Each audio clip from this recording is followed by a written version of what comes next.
let's look at the insect as a whole.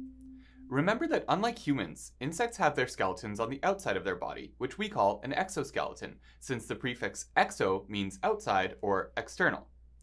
The exoskeleton covers the entire outside of the insect, including all three body regions, or tegmata: the head, the thorax, and the abdomen. Common to all adult insects, these three tegmata are an important identifying feature of the hexapoda. The plates on the ventral side, or underside, of the insect's body are each referred to as a sternum, while the plates on the dorsal side, or top side, are each called a tergum. Note that each tergum on the thoracic region is also called a notum.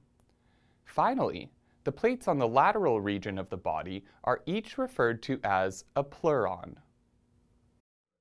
Let's take a closer look at the most anterior tegma of the insect's body, the head, and identify some of its commonly found structures. An insect's head is the result of fusion of the 6 or 7 anterior-most ancestral segments of an insect's body.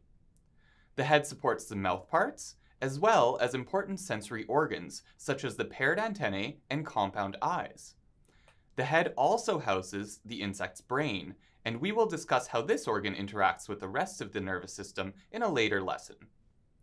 Antennae are a pair of appendages on the insect's head that come in a variety of shapes and sizes and can be used to identify certain groups of insects.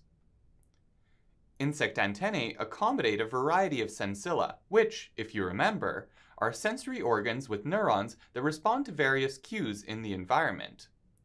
While the antennae are best understood as olfactory organs that register smells, they can also detect tastes, movement, moisture, air currents, vibrations, and even heat. Incredibly, antennae even allow insects to estimate their flight speed. They do this by perceiving air currents and detecting how much the antennae distort at various speeds. Antennae may also be modified for non-sensory purposes, such as holding on to partners during mating. The head of an insect contains different kinds of visual organs, also called photoreceptors. Photoreceptors can include a pair of compound eyes, which are usually accompanied by up to 3 simple eyes, known as ocelli. Compound eyes get their name because they are composed of multiple units known as ommatidia. Images captured by individual ommatidium combine to provide the insect with one large comprehensive image. In fact, each ommatidium can be considered as an individual eye that contains a lens and crystalline cone which focus light onto photoreceptor and pigment cells. Pigment cells adapt the photosensitivity of the eye to changing light conditions and help to adjust the amount of light entering each individual ommatidium. In some fast-flying visual predators like dragonflies, each compound eye can be made up of tens of thousands of ommatidia. Insects that rely on vision to find mates, like male honeybees, have many ommatidia. Unlike compound eyes, ocelli, or simple eyes, contain a single facet covered in transparent cuticle which can be curved into a lens. The lens focuses light onto an extended retina made up of many sensory cells. The ocelli appear as small swellings on an insect's head, and most are not sophisticated enough to pick up focused images. Instead, they are usually used to detect polarized light and changing light intensities, like day and night, or the horizon. In addition to the sensory organs, an insect's head also supports the mouth parts. Mouth parts are appendages found on the 3rd to 6th segments of the insect's head and include 4 main structures. The labrum is essentially a cover that protects the other mouthpart structures. Think of it as an insect's upper lip. The mandibles are found immediately posterior to the labrum. They are usually the largest mouthpart structures and are armed with powerful muscles. Insects mostly use their mandibles to cut, tear, and crush their food, but they can sometimes be used as tools. For example, worker ants use their mandibles to carry the young.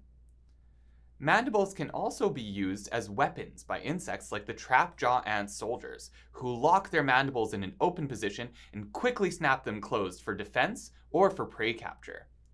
The mandibles can even propel the ants into the air to escape predators or knock invaders away from the nest. Posterior to the mandibles are the maxillae. Although the maxillae may assist in cutting and crushing food, they are less powerful than the mandibles. Instead, their greater mobility makes them more suitable for positioning food close to the mandibles.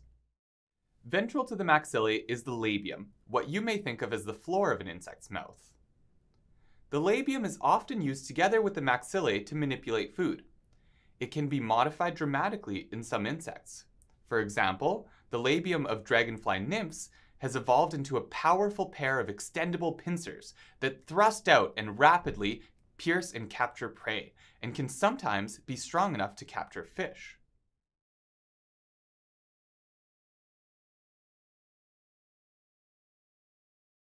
Some mouthparts also have structures known as palps. Paired palps can be found on both the maxillae and labium and are known as maxillary palps and labial palps respectively. Sensory receptors on these structures allow insects to smell and taste their food.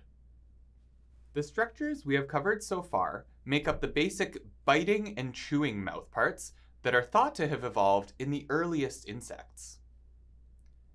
These mouthparts are found in a wide variety of adult insects today, such as dragonflies, beetles, grasshoppers, cockroaches, and in the vast majority of juvenile insects too. The basic biting and chewing mouthparts can be used to break down and ingest many different kinds of solid foods. Although biting and chewing mouthparts are considered to be ancestral, these structures have been substantially modified over evolutionary time in many insect groups in accordance with changes in diet specificity. There are 4 main types of modified mouthparts used to exploit liquid food sources: piercing sucking mouthparts, siphoning mouthparts, sponging mouthparts, and lapping mouthparts. Piercing sucking mouthparts are used by insects to pierce animal or plant tissues to access nutritious fluids within. These mouthparts are often associated with salivary glands that produce secretions to assist with feeding and chemically digesting food. In order to efficiently ingest liquid food, insects with piercing sucking mouthparts usually have muscular sucking pumps located in their heads. Depending on the insect, the structures that form the piercing sucking mouthparts evolved from different components of the basic chewing mouthparts. This means that piercing sucking mouthparts in different insect orders do not share a common evolutionary history. Instead, they evolved independently multiple times. These types of mouthparts are present in all hemipteran insects, in fleas, and are also found in many diptera, like the infamous mosquitoes. Siphoning mouthparts, as the name suggests, allow insects to siphon liquids such as nectar and water through a long proboscis. The proboscis is made up of highly modified maxillae, and these mouthparts are only found in the order Lepidoptera, which includes the butterflies and moths. Sponging mouthparts are present in some derived dipteran species, such as houseflies. The sponging structure is known as a labellum, and it is covered in many tiny grooves that allow the uptake of liquid food by capillary action. While some diptera only have sponging mouthparts, others have both cutting and sponging mouthparts. This occurs in blood-feeding flies, such as the horseflies, that need to cut through a host's skin first before they can access the blood. The final type of modified feeding structures we'll look at are the chewing, lapping mouthparts. These mouthparts are unique to bees and are sometimes referred to as the bee's tongue, as they allow the bees to feed on liquid nectar. The lapping tongue in social bees is extremely important for pollen feeding, as the small particles they lap up with the nectar are a crucial part of their diet. Bees also have mandibles that can be used in nest building, hive defense, and cutting through the bases of flowers to access nectar. That's it for the external features of the insect head.